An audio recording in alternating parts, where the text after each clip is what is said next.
Senator Murray. Thank you, Mr. Chairman. I'd like to remind my colleagues that we are just a month away from a deadline to pass the bills to fund our government. And as we approach that deadline, the entire world is watching as President Trump and Elon Musk effectively shut the government down piece by piece, bit by bit, whatever part Elon doesn't like. I want to repeat that. We are already in a partial shutdown. Trump and Musk are shuttering entire agencies, locking workers out of their devices and out of their buildings, and demanding the work of the American people come to a screeching halt. They are illegally blocking hundreds of billions in funding we all secured for the people that we represent back home, putting good-paying jobs on the chopping block, creating incredible uncertainty for businesses, and choking off key funds for infrastructure and energy projects and a lot more. Remember, this is the richest man on earth with deep ties to China and a direct line to Putin, unilaterally, clandestinely, and illegally deciding if our constituents will see the taxpayer dollars they are owed. What they are doing is not just illegal, it is devastating for working people in every single zip code. Right now, we need to be speaking out with a unified voice to ensure that when Congress passes a bill, that law is followed. And we need to focus on negotiating serious funding bills on a bipartisan basis ahead of the fast approaching March 14 deadline. That is what I am trying to do right now. But, and this is really critical, we've got to know that once those bills become law, Trump will actually follow them. We cannot just reach an agreement, pass a bill, and stand by while President Trump rips our laws in half.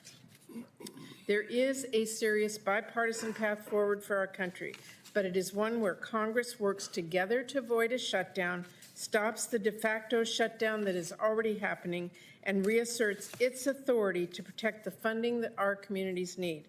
Unfortunately, that is a far cry from the path Republicans are setting out today with this pro-billionaire, anti-middle class budget resolution.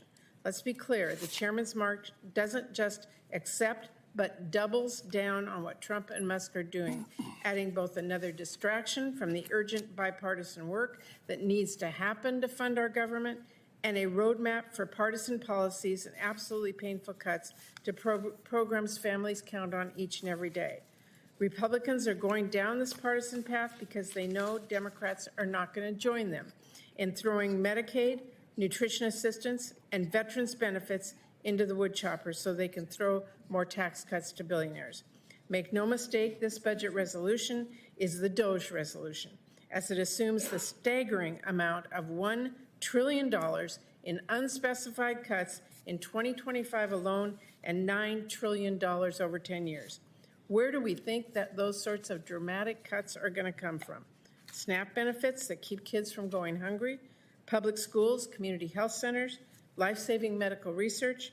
Make no mistake, if you are cutting that deeply and that painfully, you will have to start cutting things like veterans health care, assistance to our farmers, Medicare, and Medicaid, which, for the information of all senators, 30 million children rely on.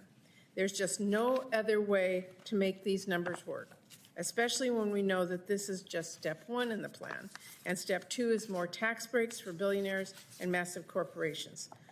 So first, they are handing Elon Musk a chainsaw to cut programs families rely on with no accountability, and then they're rewarding him with enormous tax breaks, and that is completely unacceptable to me. We should not be cutting health care for working families to deliver massive tax breaks for the wealthiest billionaires. So I urge all of my colleagues, hit the brakes, and not just on this devastating partisan budget resolution. Hit the brakes on what Trump and Musk are doing right now. Let's come together and work on a serious bipartisan bill to fund the government and get investments that are sorely needed out to the people we represent. And let's come together to demand real accountability for the shutdown they're conducting right now. Instead of a markup to hand Elon Musk more power, we need a hearing to hold him more accountable. This billionaire is operating completely in the dark, hoping his lies about corruption are loud enough to drown out any calls for truth. When he tweeted out the names of government employees months ago, that was accountability. But when reporters name people gaining illegal access to Treasury's payment system, that's a crime.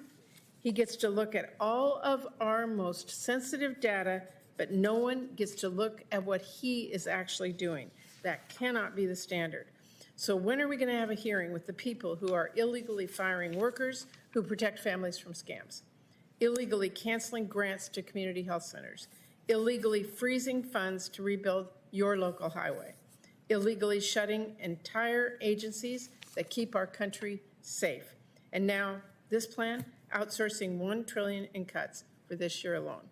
That's not rhetorical. I hope the chair will answer. When will we have a hearing with Elon Musk?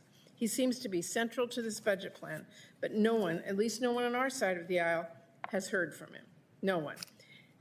And he's making big decisions about our country's spending, and he's not just doing it without Congress, he is doing it in spite of what Congress has already decided. We should not be giving up our power of the purse. We should be getting answers. If Elon Musk really has nothing to hide, then he should try to leave his safe place on X and Trump rallies and come before this committee, Mr. Chairman, to be accountable to the public. Thank you. I yield the floor.